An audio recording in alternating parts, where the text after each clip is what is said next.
Ladies and gentlemen, before we proceed, I need to discuss with you and make a verbal record of my discussing with you the rights and protections that you have under our laws and constitution. Before we proceed, I need to. First of all, each of you individually, in each of these cases, individually and respectively, you have the right to remain silent. That means that none of you can be required to make any kind of statement, answer questions, or submit written paperwork that has your signature, especially papers that admit or confess to wrongdoing. Each of you has the right to individually have a jury trial. That means you and your attorney participating with the state would select 6 citizens from a pool of disinterested citizens to hear the evidence, see the witnesses, whatever testimony or material submitted, and those 6 people in your individual cases would decide whether you're not guilty or whether you have been proven guilty beyond reasonable doubt. It's called the right to a jury trial. Should you decide to go to trial, each of you would have the right to confront witnesses. That means the state, in your case individually, would try to prove you guilty beyond reasonable doubt. They would do that by submitting witnesses with materials and testimony. And you and your attorney would have the right in your individual cases to question, cross-examine, or challenge any witness who would testify. That's called the right to confront witnesses. After the dust settles and the case is over, each of you would have the right to appeal. This could be done by you individually, your attorney individually, or the 2 of you together. It essentially is the right to demand that a higher court review the official record and evidence in your particular case. That official record is being prepared in each of your respective cases by Kayleen Rivera, the certified court reporter. You would be able to demand that the higher court review and answer whatever legal challenge you might have. Now, I warn you that the right of appeal is a little bit difficult to carry out. You have to submit specific paperwork with particular information that's required by law. In addition, each of you would have some time limitations that you would have to follow. Finally, each of you individually has the right, and so does the state in each of your cases, have the right to demand that this particular proceeding or any proceeding be had in the open public courtroom. Because of the COVID pandemic, we do not do that at this point. But to carry out your particular plea agreement, in this case, in your individual cases, you have to have signed a document that identifies you, and then it is titled Consent to Video Conference. Now, in this proceeding, each of you in your individual cases has documents that have your signature, and they are part of this proceeding and file, your own file. Those documents you should have reviewed with your attorney, had the guidance, the counsel of your attorney before you signed it. That includes the video conference consent. Now, Ms. Porsing, the papers that have your signature in this, in your case, did you review them with the help of your attorney? Yes, sir. Mr. Santiago, in your case, did you have the help of your attorney? Yes, sir. And Ms. Vasquez, did you have the help of your attorney? Yes, Judge. Now, each of you did sign the consent to video conference. Is that correct, Ms. Vasquez? Correct. Mr. Santiago? Yes, sir. And Ms. Porsing? Yes, sir. All right. Now, there are other very critical documents that are part of your proceeding. The next one I want to discuss with you is, and again, they all identify you, each of you in your case by name case number and court number. Then they have the title, in this particular instance, Defendant's Waiver of Constitutional Rights and Court's Admonitions.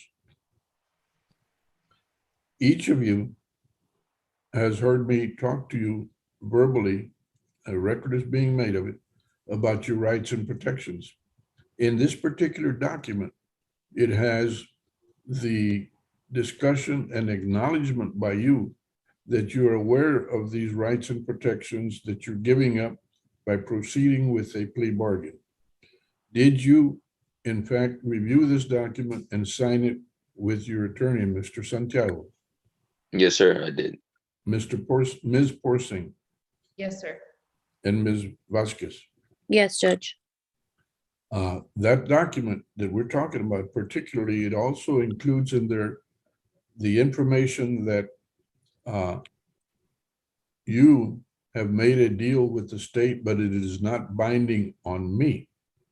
That means that the plea bargain that you've made is subject to my reviewing and saying yes or no. I have to do that, one way or the other.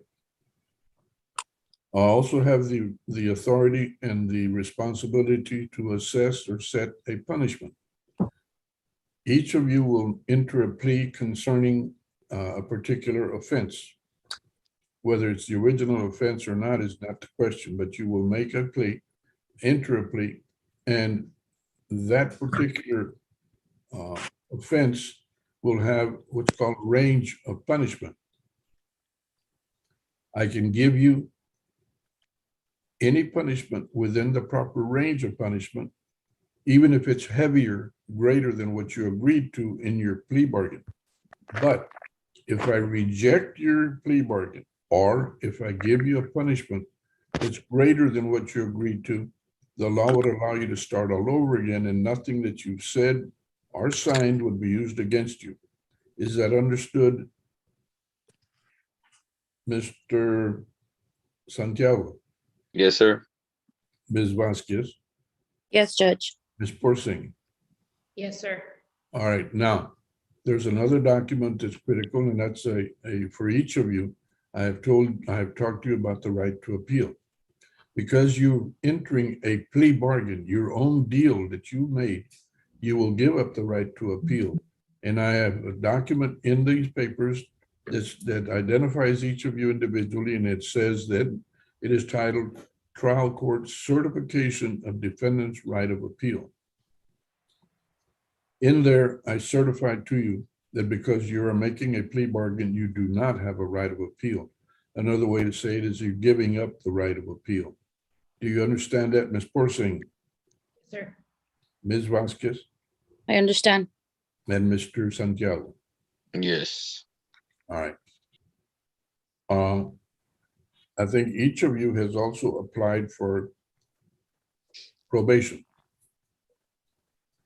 Probation is a written, legal, binding agreement between you and this court. That agreement, in essence, is that some portions of the punishment will be suspended, probated, so long as you live up to 100% of the conditions of supervision. If you fail or refuse to live up to 100%, the state may ask me to give you official notice, bring you in for a hearing. And as a result of that hearing, if in my opinion, the evidence supports it under law, then there will be further punishment. Some of you, or all of you, may get deferred adjudication. The benefit of deferred adjudication, in addition, and in particular, the suspension of jail time, deferred adjudication means that even though you're entering a plea upon which I can base a conviction, I will not convict you. Instead, I will defer that. I will postpone that. And in particular, so long as you live up to 100% of the conditions of supervision, then the case that you plead on will be dismissed. And under Texas law, you're not convicted of that charge that you pled on. On the other side, if you fail or refuse to live up to 100%, and I mean that very literally, 100%, and we have a hearing, if I find that the evidence under law supports it, I may enter a conviction that follows you the rest of your life. You can't get rid of it unless you're real close friends with the governor of Texas. The point I'm making is, don't do that. Live up to 100%. Because if I have to have these hearings and if I convict you, you'll be looking at 100% of the range of punishment. Class B punishment is from $0 to $2,000 and jail from 0 days to 180 days. For a DWI first, it is a minimum of 72 hours to 180 days. So now, State, talk to me about Allison Porsing. She was charged originally with DWI. What is the, does the state have a motion? Yes, Your Honor, the state moves to amend the information, adding count 2 of obstruction, and then further moves to waive and abandon count 1 and proceed solely on count 2. No objection, Judge.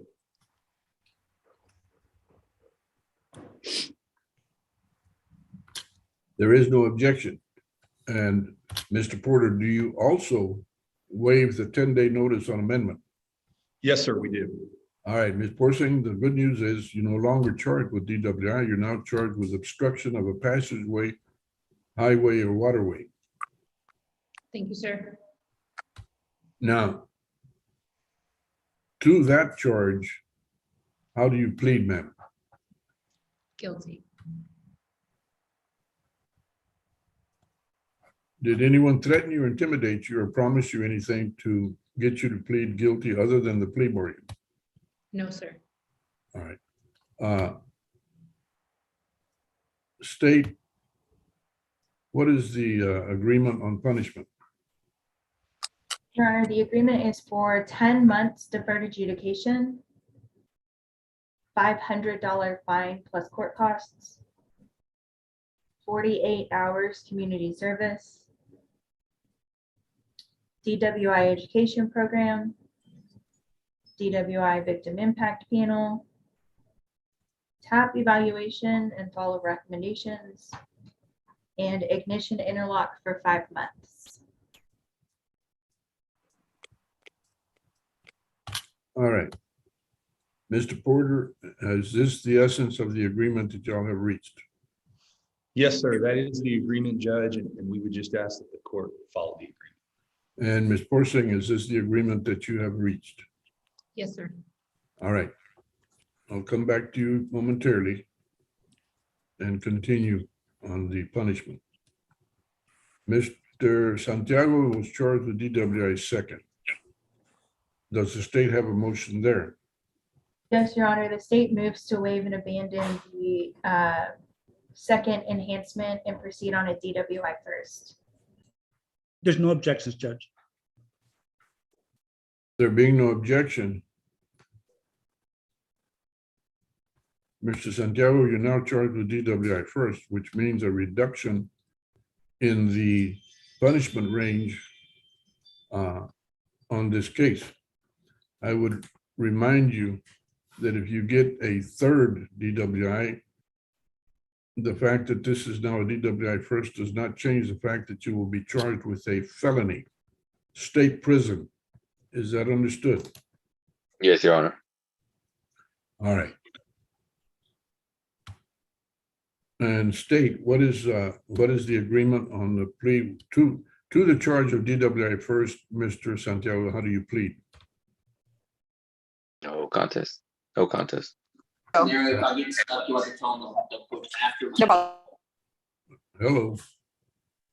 What do we have? What is the plea? No contest, Judge. Okay.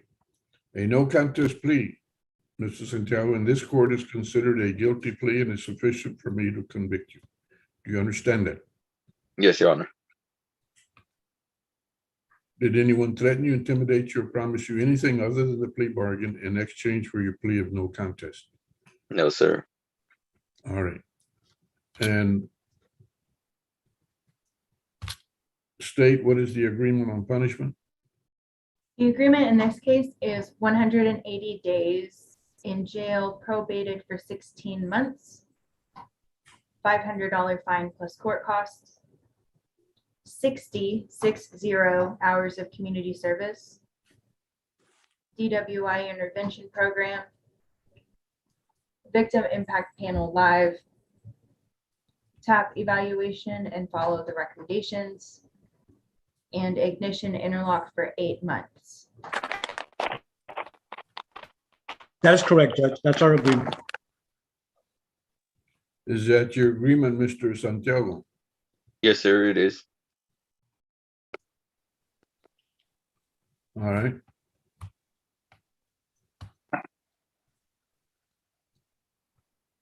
I will come back to you shortly. Ms. Vasquez is charged with a DWI second, and she has a second charge of failure to give information after damage to an unattended vehicle. State, what is the agreement on Ms. Vasquez? On the DWI case, the state has a motion to waive the second enhancement and proceed on a DWI first. And then as part of the agreement, the fail to stop and give info is to be taken into consideration. All right.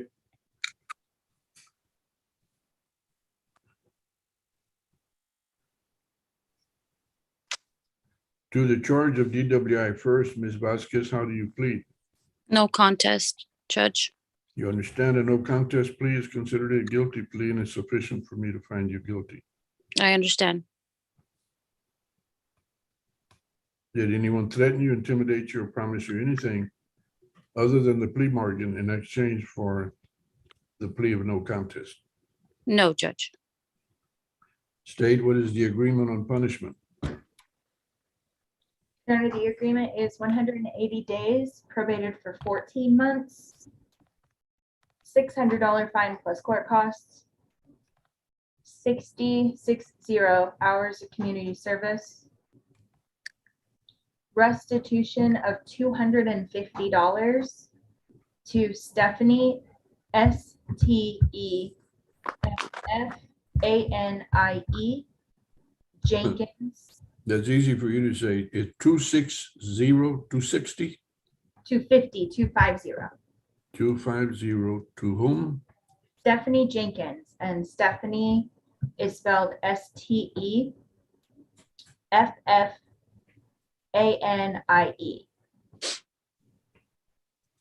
Stephanie, and last name again? Jenkins, JENKINS.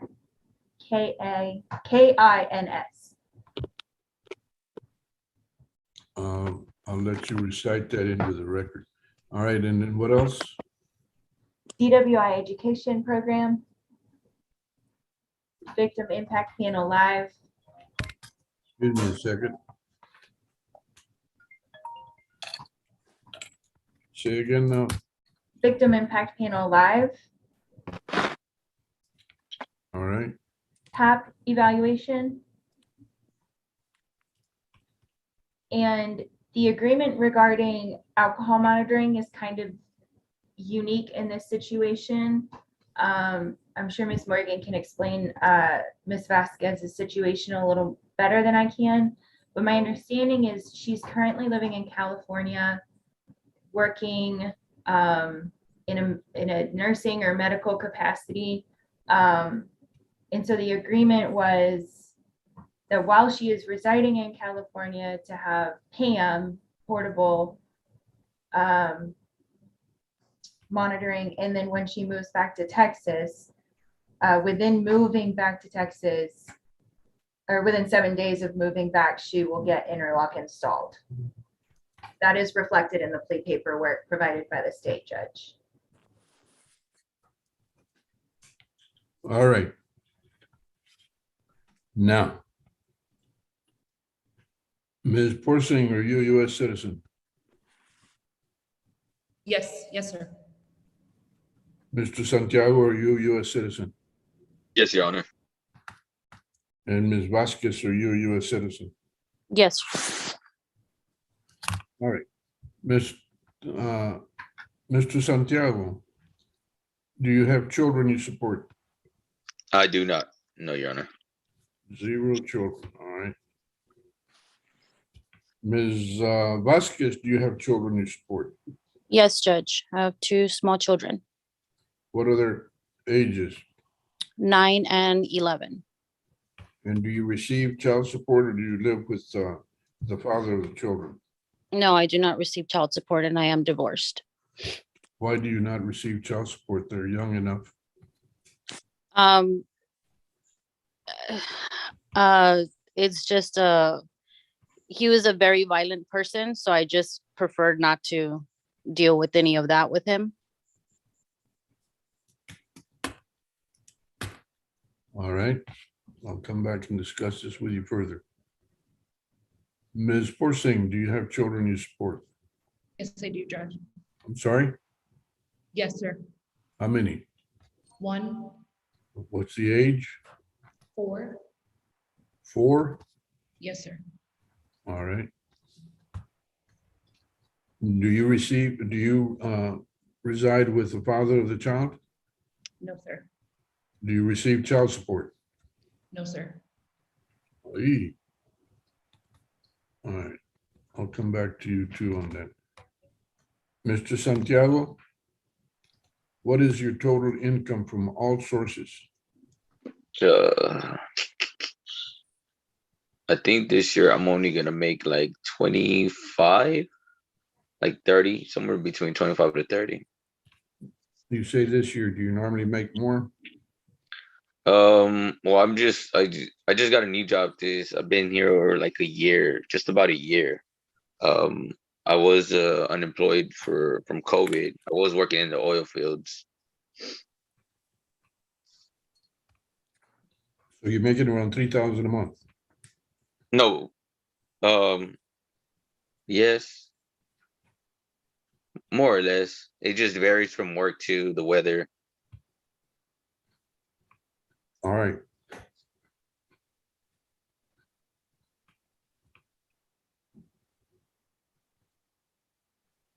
Based on your plea and the evidence, I find you guilty. You are sentenced to 180 days, Bear County Jail, probated for 16 months. You're fined $500 plus court costs. You will perform 60 hours of community service restitution. You will perform the DWI intervention program, the VIP or the Victim Impact Panel Live.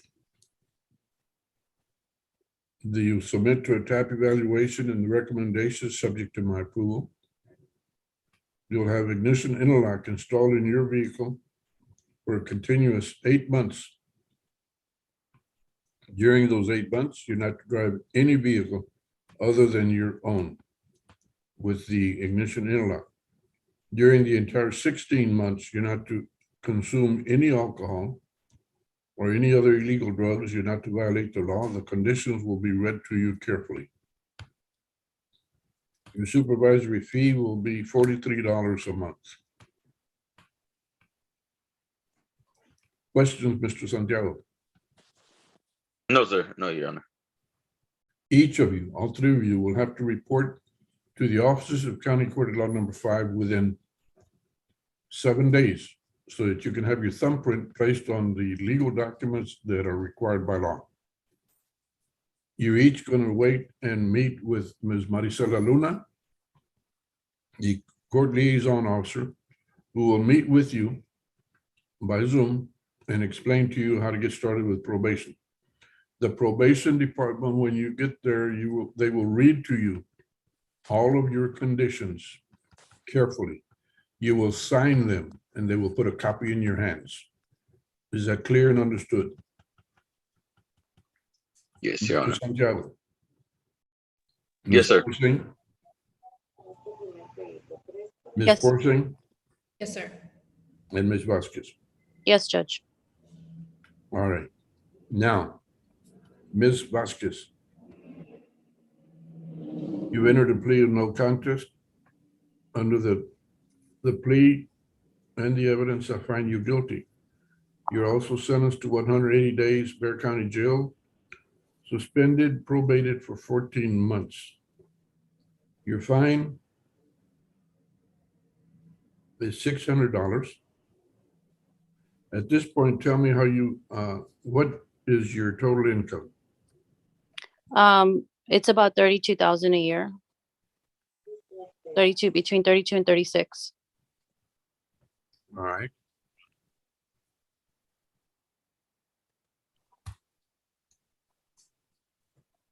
I'm going to accept the fine of 600, but I will probate 200.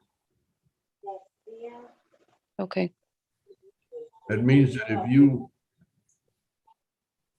live up to 100% of the conditions of supervision, then the fine will wind up being 400, not 600. You will perform 60 hours of community service restitution. You will pay restitution of $250 to Stephanie, what you call it, whatever the state has on the record now. I don't recall the name correctly. You will complete the DWI education program, the Victim Impact Panel Live. You'll submit to a TAP evaluation and recommendations. While you are in California, you will make use of a portable alcohol monitor. While you are in Texas, or when you return to Texas, if it's within the 14 months probation, then you will have the ignition interlock installed in your vehicle, and you're not to drive in Texas. You're not to drive any vehicle other than your vehicle equipped with the ignition interlock. The case number 622-845 is taken in consideration and hereby dismissed. Now, Ms. Morgan, Yes, Judge. as a condition of the probation, I'm adding, which makes it greater conditions than agreed to. I'm adding that you are to assist Ms. Vasquez in contacting the Attorney General's office in regard to child support. 41 years I did family law, including child support issues.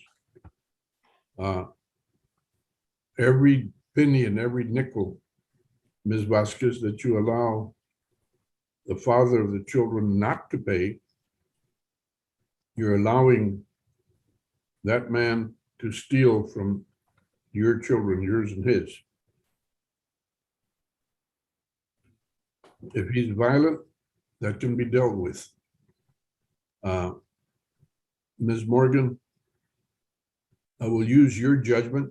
If you think that by pursuing child support under the circumstances, that it would constitute a danger that is not worth the money, I'll rely on you and your judgment on that, yours and Ms. Sawyer's.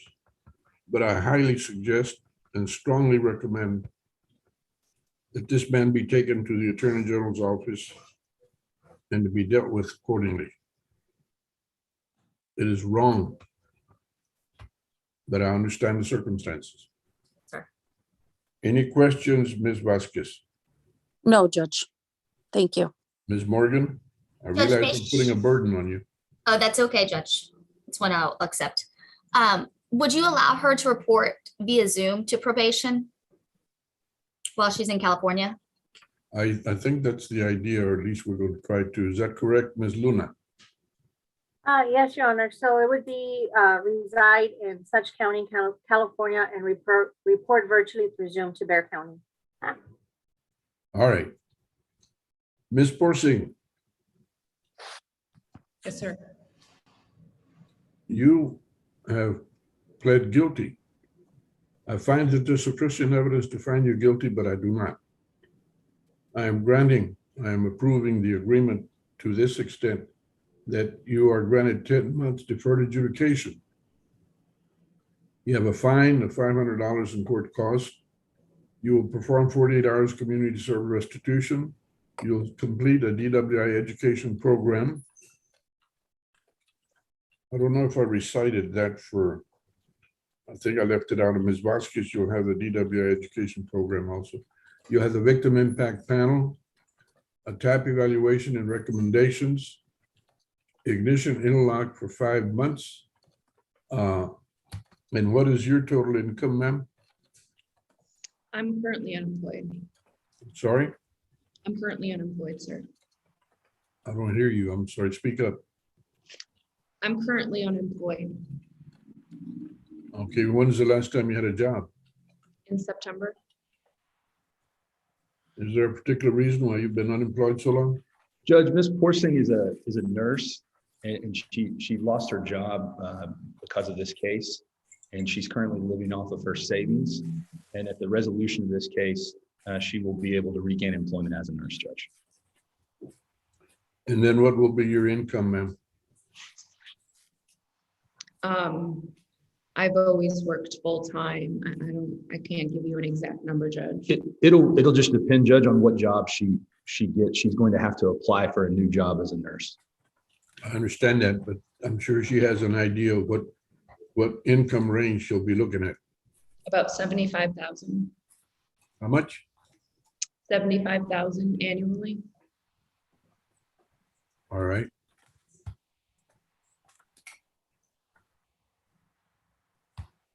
All right. I do not accept the $500 fine. That'll be $800, which is greater than what you agreed to, which allows you to decide that you want to stop and start all over. Now, in your case, Mr. Porter, like I did with Ms. Morgan, I'm going to request that you assist Ms. Porsing in getting with the Attorney General's office and seeing to it that she gets the appropriate child support that's available, that should be available to her.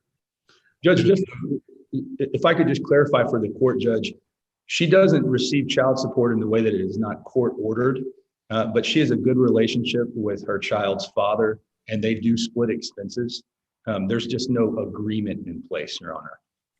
But they have an open relationship, and there is not any type of issue with a financial need as it relates to his share of expenses for the child. All right. Then I'll withdraw that request. Is this the agreement that you agreed to on behalf of your client, Mr. Porter?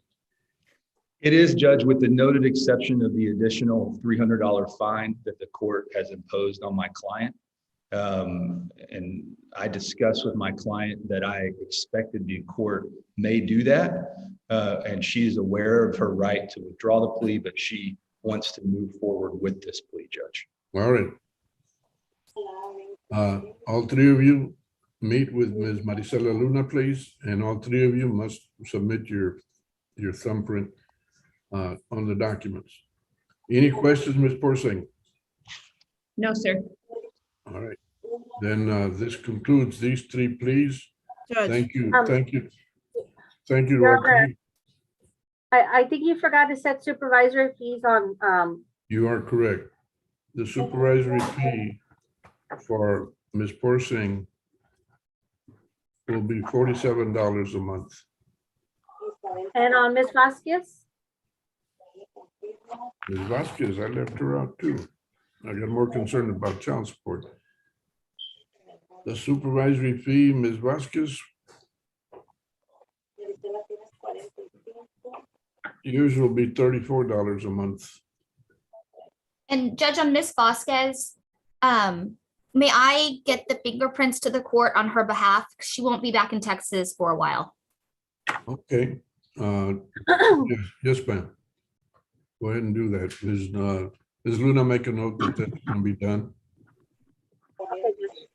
All right. Then that concludes the three of you. Stick around and meet with Ms. Luna. Merry Christmas to the three of you and your attorneys. You've done